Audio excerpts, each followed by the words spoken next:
जरा सोचिए, आप एक टैलेंटेड यंग क्रिकेटर हैं जिसके लिए क्रिकेट ही सब कुछ है। आपकी आंखों में बस एक ही सपना है, इंडिया के लिए खेलना। आपका बल्ला आग उगल रहा है, आप अपने करियर की बेस्ट फॉर्म में हैं और मंजिल बस चंद कदम दूर लगती है। और फिर अचानक एक फास्ट बॉल आपके सिर से टकराती है और सब कुछ खत्म। आपका सपना, आपकी दुनिया एक झटके में बिखर जाती है। ज्यादातर लोगों के लिए ये एक ऐसी चोट होती है जिससे रिकवर करना इम्पॉसिबल सा लगता है, लेकिन उदय कोटक के लिए ये एक बिलियंस ऑफ डॉलर्स के बैंकिंग एम्पायर की अनएक्सपेक्टेड शुरुआत थी। ये कहानी है उस जिद की और पैशन की जिसने क्रिकेट के मैदान पर मिली एक हार को इंडिया की सबसे बड़ी बैंकिंग सक्सेस स्टोरीज में से एक में बदल दिया। ये कहानी है उदय कोटक की।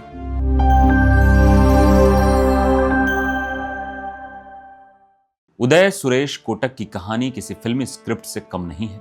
15 मार्च 1959 को मुंबई के गुजराती परिवार में उनका जन्म हुआ और ये कोई छोटा मोटा परिवार नहीं था, बल्कि एक बहुत बड़ी जॉइंट फैमिली थी जहां करीब 60 लोग एक ही छत के नीचे रहते थे।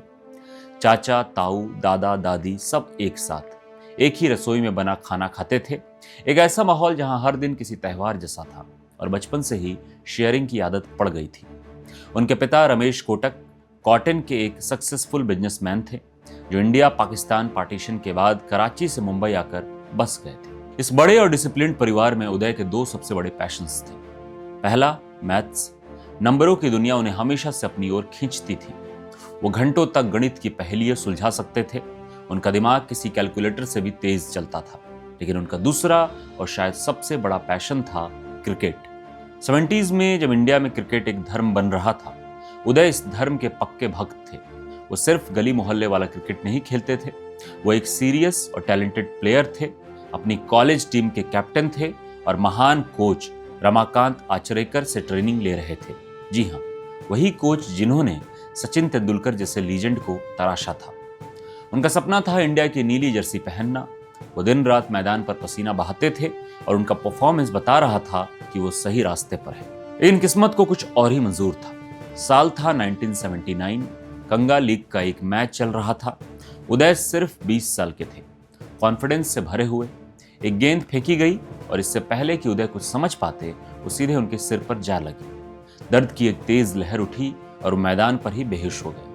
चोट इतनी सीरियस थी कि उन्हें इमरजेंसी सर्जरी करानी पड़ी। ठीक होने में 1 साल से ज्यादा लग गया। जब वो ठीक हुए तो शरीर तो पहले जैसा था, लेकिन डॉक्टर ने साफ कह दिया था, अब दोबारा क्रिकेट का मैदान आपके लिए लाइफ थ्रेटनिंग हो सकता है। एक पल में एक गेंद ने उनका बरसों पुराना सपना चकनाचूर कर दिया था। क्रिकेट का करियर तो खत्म हो गया, पर जिंदगी नहीं। अब उदय के पास सिर्फ उनका पहला प्यार बचा था, मैथ्स।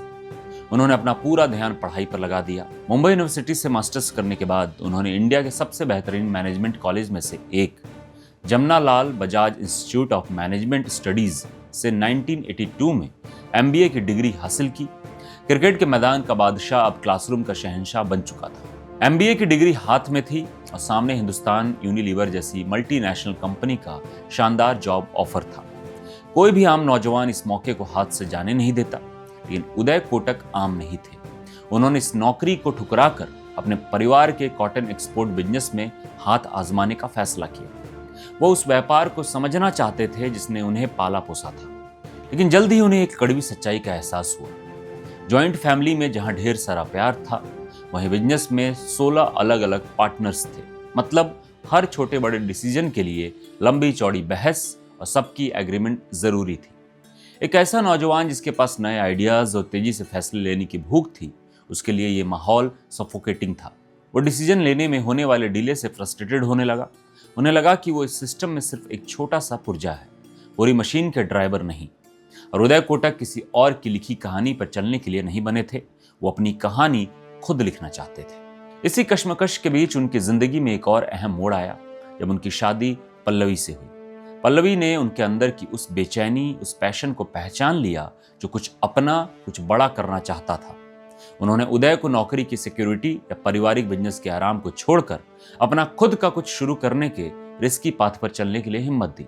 ये वो एडवाइस थी जिसने इंडिया के फाइनेंशियल हिस्ट्री की दिशा ही बदल दी। पत्नी के इस भरोसे ने उदय को वो आखिरी धक्का दिया जिसकी उन्हें सख्त जरूरत थी। उन्होंने फैसला कर लिया वो अपना रास्ता खुद बनाएंगे, अपनी शर्तों पर। साल था 1985। उदय कोटक की उम्र थी 26 साल। उनके पास ना कोई बड़ी विरासत थी, ना कोई बना बनाया बिजनेस। उनके पास था सिर्फ एक आइडिया, खुद पर अटूट विश्वास और परिवार दोस्तों से उधार लिए गए 30 लाख रुपए। इसी छोटी सी कैपिटल के साथ उन्होंने मुंबई के फोर्ट इलाके में 300 स्क्वायर फुट के एक छोटे से ऑफिस में अपनी कंपनी की नींव रखी, Kotak capital management finance limited. अब सवाल ये था कि ये कंपनी आखिर करेगी क्या। उदय ने एक ऐसा एरिया चुना जिसके बारे में उस वक्त बहुत कम लोग जानते थे, बिल डिस्काउंटिंग। सुनने में ये शब्द थोड़ा मुश्किल लगता है, लेकिन उदय के दिमाग ने इसे बेहद सरल बना दिया था। चलिए आसानी से समझते हैं।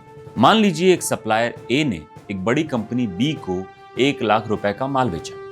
कंपनी बी कहती है कि वो पेमेंट 90 दिन बाद करेगी। अब सप्लायर ए को आज पैसों की जरूरत है, लेकिन उसके पैसे तो 90 दिन के लिए फंस गए।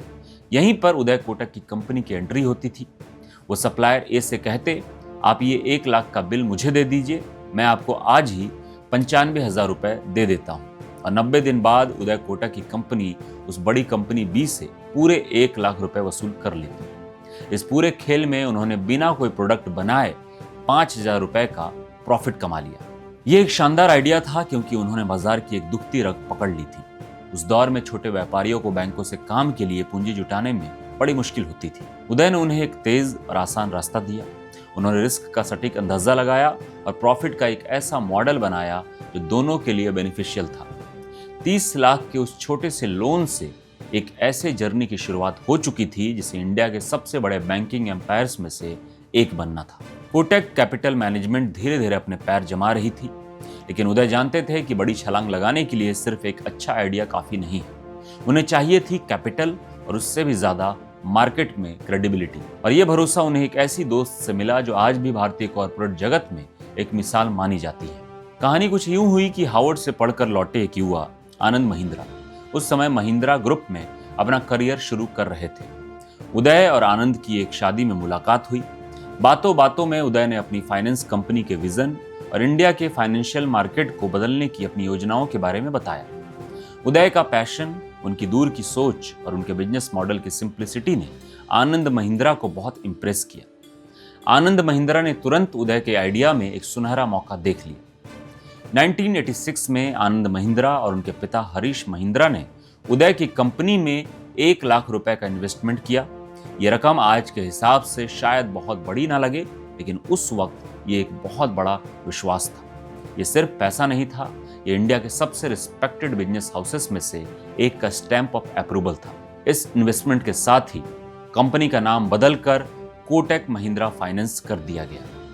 महिंद्रा का नाम जुड़ते ही कंपनी की क्रेडिबिलिटी रातों रात आसमान छूने लगी। आनंद महिंद्रा आज भी कई मौकों पर कहते हैं कि कोटक में किया गया वो इन्वेस्टमेंट उनकी जिंदगी का सबसे अच्छा इन्वेस्टमेंट था। यह पार्टनरशिप सिर्फ पैसों तक सीमित नहीं रही, ये दो विजनरी युवाओं के बीच आइडियाज, स्ट्रैटेजी और एक बड़े सपने को सच करने की साझेदारी थी। इस एक पार्टनरशिप ने कोटक महिंद्रा के विकास को वो रफ्तार दी जिसने उन्हें अपने कॉम्पिटिटर्स से मीलों आगे कर दिया। आनंद महिंद्रा की पार्टनरशिप से मिले पंखों के साथ कोटक महिंद्रा फाइनेंस ने अब ऊंची उड़ान भरना शुरू कर दिया। उदय कोटक ने एक के बाद एक स्ट्रैटेजिक कदम उठाए और कंपनी को तेजी से फैलाया। वो किसी एक चीज में बंद कर रहने वालों में से नहीं थे। वो हर अवसर में एक नई संभावनाएं देखते थे। 1987 में उन्होंने लीज और हायर परचेज के बिजनेस में कदम रखा। 1990 में उन्होंने ऑटो फाइनेंस के क्षेत्र में भी एंट्री की और जल्द ही मारुति जैसी कंपनियों के साथ पार्टनरशिप करके इंडिया की टॉप कार फाइनेंस कंपनी में से एक बन गए। वो जानते थे कि इंडिया का मिडिल क्लास बढ़ रहा है और कार खरीदना उनका एक बड़ा सपना है। उदय ने उस सपने को फाइनेंस किया। 1991 आते आते उन्होंने इंडिया के शुरुआती प्राइवेट इन्वेस्टमेंट बैंक्स में से एक की स्थापना की। उन्होंने दुनिया की जायंट फाइनेंस कंपनी गोल्डमैन सैक्स के साथ एक हिस्टोरिक जॉइंट वेंचर किया, जिससे कोटक महिंद्रा को इंटरनेशनल एक्सपर्टीज और पहुंच मिली। इसके बाद उन्होंने म्यूचुअल फंड्स, लाइफ इंश्योरेंस और स्टॉक ब्रोकिंग जैसे क्षेत्रों में भी अपनी धाक जमाई। वो एक ऐसा फाइनेंशियल सुपरमार्केट बना रहे थे जहां ग्राहकों को हर तरह की फाइनेंशियल सर्विस एक ही छत के नीचे मिल सके। लेकिन उनकी असली परीक्षा हुई 1997 के NBFC, non banking financial company crisis के दौरान। उस दौर में कई बड़ी बड़ी फाइनेंशियल कंपनी ताश के पत्तों की तरह ढह गई, बाजार में हाहाकार मच गया। लेकिन उदय कोटक की फोरसाइट और रिस्क को भांपने की समझ ने उन्हें बचा लिया। जब दूसरे आक्रामक होकर लोन बांट रहे थे, तब उदय को खतरे की आहट महसूस हो गई थी। उन्होंने होशियारी दिखाते हुए अपनी लोन बुक यानी बांटे गए लोन्स की संख्या को लगभग आधा कर दिया। ये एक साहसिक और उस समय अनपॉपुलर फैसला था, लेकिन इस फैसले ने कोटक महिंद्रा को डूबने से बचाया। क्रिकेट के मैदान की तरह वो जानते थे कि कभी कभी डिफेंसिव खेलना ही सबसे अच्छा स्ट्रेटेजी होती है। इस क्राइसिस से वो और भी मजबूत होकर निकले और बाजार में उनकी इमेज एक ऐसे बैंकर की बन गई जो रिस्क लेना जानता था, लेकिन उससे भी बेहतर उसे मैनेज करना जानता था। 90 का दशक खत्म हो रहा था और उदय कोटक अपनी NBFC को एक विशाल फाइनेंशियल ग्रुप में बदल चुके थे, लेकिन उनकी नजरें अब सबसे बड़े प्राइज पर थी, एक कॉमर्शियल बैंक का लाइसेंस। वो जानते थे कि इंडिया में प्राइवेट बैंकिंग के क्षेत्र में एक बहुत बड़ा गैप है। उस समय या तो सरकारी बैंक थे जिनकी कस्टमर सर्विस बेहद धीमी थी, या फिर कुछ फॉरेन बैंक्स थे जिनकी रीच बहुत कम लोगों तक थी।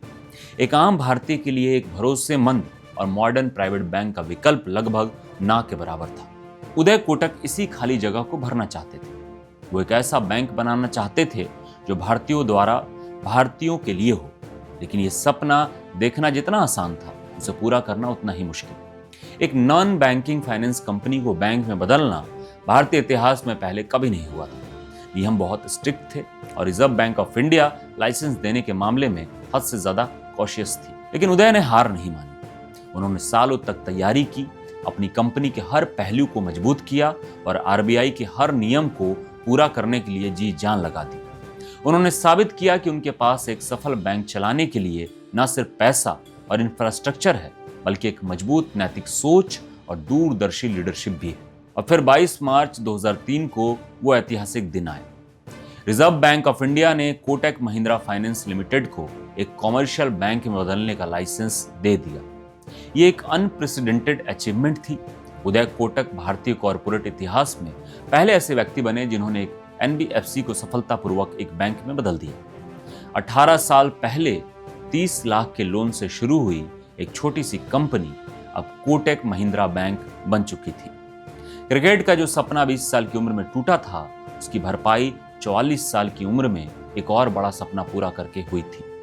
ये सिर्फ एक लाइसेंस नहीं था, यह उदय कोटक के पेशेंस, डिटर्मिनेशंस और अटूट विश्वास का जीत का सर्टिफिकेट था। बैंकिंग लाइसेंस मिलना मंजिल नहीं, बल्कि एक नए और बड़े सफर की शुरुआत थी। अब उदय कोटक के पास अपने विजन को हकीकत में बदलने के लिए खुला मैदान था और उन्होंने इस पर एक शानदार पारी खेली। बैंक बनने के बाद पहले 7 सालों में ही बैंक के डिपॉजिट्स 23,000 करोड़ और प्रॉफिट 1,300 करोड़ रुपए को पार कर गया। लेकिन उदय कोटक की भूख और भी बड़ी थी। वो जानते थे कि तेजी से बढ़ने के लिए सिर्फ अपने दम पर आगे बढ़ना काफी नहीं है, उन्हें स्ट्रैटेजिक एक्विजिशंस भी करने होंगे। और 2015 में उन्होंने एक ऐसा मास्टर स्ट्रोक खेला जिसने पूरे बैंकिंग इंडस्ट्री को हैरान कर दिया। कोटक महिंद्रा बैंक ने नीदरलैंड्स के ING ग्रुप के भारतीय बैंकिंग बिजनेस ING वाइसाया बैंक का करीब 15,000 करोड़ रुपए में एक्विजिशन कर लिया।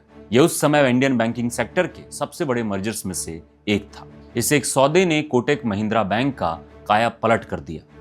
रातों रात उनकी ब्रांचेस की संख्या दोगुनी होकर 1200 से ज्यादा हो गई और कर्मचारियों की संख्या लगभग 40,000 तक पहुंच गई। दक्षिण भारत में जहां ING वाइसिया की मजबूत पकड़ थी, वहां कोटक की मौजूदगी कई गुना बढ़ गई। ये एक साहसी और बेहद कामयाब कदम था जिसने कोटक महिंद्रा बैंक को इंडिया के टॉप प्राइवेट बैंक्स की लीग में मजबूती से खड़ा कर दिया।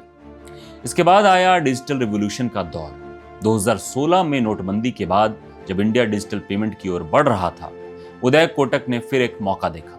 2017 में उन्होंने कोटक 811 लॉन्च किया। ये इंडिया का पहला full service digital banking system था जहां कोई भी सिर्फ अपने आधार और पैन कार्ड का इस्तेमाल करके कुछ ही मिनटों में जीरो बैलेंस खाता खोल सकता था। 811 का नाम 8 नवंबर की तारीख से इंस्पायर्ड था, जिस दिन नोटबंदी की घोषणा हुई थी। इसने बैंकिंग को सचमुच आम आदमी की उंगलियों पर ला दिया। इस एक इनोवेशन ने बैंक के कस्टमर बेस को लगभग दोगुना कर दिया और उन्हें युवा पीढ़ी के बीच बेहद पॉपुलर बना दिया। इसके बाद भी बैंक ने BSS माइक्रो फाइनेंस और सोनाटा फाइनेंस जैसे एक्विजिशंस के साथ छोटे शहरों और गांवों में अपनी पहुंच को और मजबूत किया। सितंबर 2023 में उदय कोटक ने कोटक महिंद्रा बैंक के MD और CEO के पद से रिजाइन कर दिया। उन्होंने कहा कि किसी भी संस्था के लिए लीडरशिप का नेक्स्ट जनरेशन को आसानी से ट्रांसफर होना बहुत जरूरी है। 38 साल तक जिस संस्था को उन्होंने अपने खून पसीने से सींचा था, उसकी कमान उन्होंने आगे बढ़ा दी। हालांकि वो एक नॉन एग्जीक्यूटिव डायरेक्टर के तौर पर बैंक से जुड़े हुए हैं और उनके बेटे जय कोटक बैंक के डिजिटल इनिशिएटिव कोटक 811 के को-हेड के रूप में एक अहम भूमिका निभा रहे हैं। लेकिन उदय कोटक का सफर यहीं नहीं रुका। हाल ही में गुजरात सरकार ने उन्हें gift city Gujarat international finance tech city का चेयरमैन अपॉइंट किया। यह इंडिया को एक ग्लोबल फाइनेंशियल हब बनाने का एक बहुत बड़ा प्रोजेक्ट है। यह अपॉइंटमेंट उनकी एक्सपर्टीज और देश की इकोनॉमिक प्रोग्रेस में उनके कंट्रीब्यूशन पर एक नेशनल ट्रस्ट को दिखाती है। उन्हें इंडिया के हाईएस्ट सिविलियन ऑनर्स में से एक पद्म भूषण से भी सम्मानित किया जा चुका है। आज जिस कंपनी की शुरुआत 30 लाख रुपए से हुई थी, वो 3.5 लाख करोड़ से ज्यादा के मार्केट कैप वाला एक मैसिव बैंक है। उदय कोटक की कहानी सिर्फ एक कामयाब बिजनेसमैन की कहानी नहीं है। ये इंडिया के बैंकिंग सेक्टर में कंपटीशन लाने, ग्राहकों को बेहतर सर्विस देने और टेक्नोलॉजी के जरिए बैंकिंग को हर किसी तक पहुंचाने की कहानी है। उन्होंने ये साबित कर दिया कि इंडियन एंटरप्रेन्योर भी JP मॉर्गन और गोल्डमैन सैच्स जैसे ग्लोबल संस्थाएं बना सकता है। उदय कोटक की यात्रा एक खुली किताब की तरह है, जिसके हर पन्ने पर कामयाबी और प्रेरणा के सबक हैं। तो हम इस असाधारण कहानी से क्या सीख सकते हैं? हर मुश्किल में एक अपॉर्चुनिटी छिपी होती है। उदय कोटक के लिए क्रिकेट की चोट एक ट्रेजेडी थी, लेकिन उन्होंने इसे अपनी जिंदगी का अंत नहीं बनने दिया। उन्होंने अपनी एनर्जी को एक नए रास्ते पर लगाया और एक ऐसा इतिहास बना दिया जिसकी किसी ने कल्पना भी नहीं की थी। यह हमें सिखाता है कि जब जिंदगी एक दरवाजा बंद करती है तो कहीं और एक नया दरवाजा जरूर खोलती है। जरूरत बस उस दरवाजे को पहचानने की है। दूसरा लेसन यह है कि अपने काम के ऑनर बन। वो चाहते तो अपने परिवार बिजनेस में आराम से रह सकते थे, लेकिन उन्हें फैसलों की फ्रीडम और अपने विजन पर पूरा कंट्रोल चाहिए था। उन्होंने अपना रास्ता इसलिए बनाया क्योंकि वो अपनी कामयाबी की कहानी के अकेले लेखक बनना चाहते थे। तीसरा, रिस्क को समझो, उसे रिस्पेक्ट कर। जहां एक तरफ उदय कोटक ने बड़े और साहसी फैसले लिए, वहीं उन्होंने कभी भी आंख बंद करके रिस्क नहीं उठाया। 1997 के क्राइसिस में उनकी सावधानी इसका सबसे बड़ा सबूत है। कामयाबी एक मैराथन है और इसमें टिके रहने के लिए यह जानना जरूरी है कि कब अटैक करना है और कब डिफेंस। चौथा लेसन है, हमेशा इनोवेट करो। ऑटो फाइनेंस से लेकर इन्वेस्टमेंट बैंकिंग और फिर कोटक 811 जैसे डिजिटल इनोवेशन तक उदय ने कभी भी सीखना और एडेप्ट करना बंद नहीं किया। वो हमेशा समय से एक कदम आगे रहे। यह हमें सिखाता है कि आज के दौर में टिके रहने का एक ही तरीका है, लगातार नया सोचते रहना। लेसन नंबर 5 है, सही पार्टनरशिप की पावर। आनंद महिंद्रा के साथ उनकी पार्टनरशिप ने न केवल उन्हें शुरुआती पैसा दिया, बल्कि एक अनमोल भरोसा भी दिलाया। यह हमें सिखाता है कि सही साथी, चाहे वो बिजनेस में हो या जिंदगी में, आपकी रफ्तार को कई गुना बढ़ा सकता है। उदय कोटक की कहानी हमें सिखाती है कि सपने टूट सकते हैं, लेकिन हिम्मत नहीं टूटनी चाहिए। यह हमें बताती है कि पैशन, पेशेंस और एक क्लियर विजन के साथ 300 स्क्वायर फुट का एक ऑफिस भी एक $multi-billion एम्पायर की नींव बन सकता है। एक लड़का जो कभी क्रिकेट के मैदान पर इंडिया का नाम रोशन करना चाहता था, उसने आखिरकार फाइनेंशियली दुनिया के मैदान पर इंडिया को गर्व महसूस कराया। आपको उदय कोटक की कहानी का कौन सा हिस्सा सबसे ज्यादा इंस्पायरिंग लगा? क्या ये उनकी चोट से उबरने की कहानी है या एक NBFC को बैंक में बदलने का उनका ऐतिहासिक कारनामा? नीचे कमेंट्स में हमें जरूर बताएं।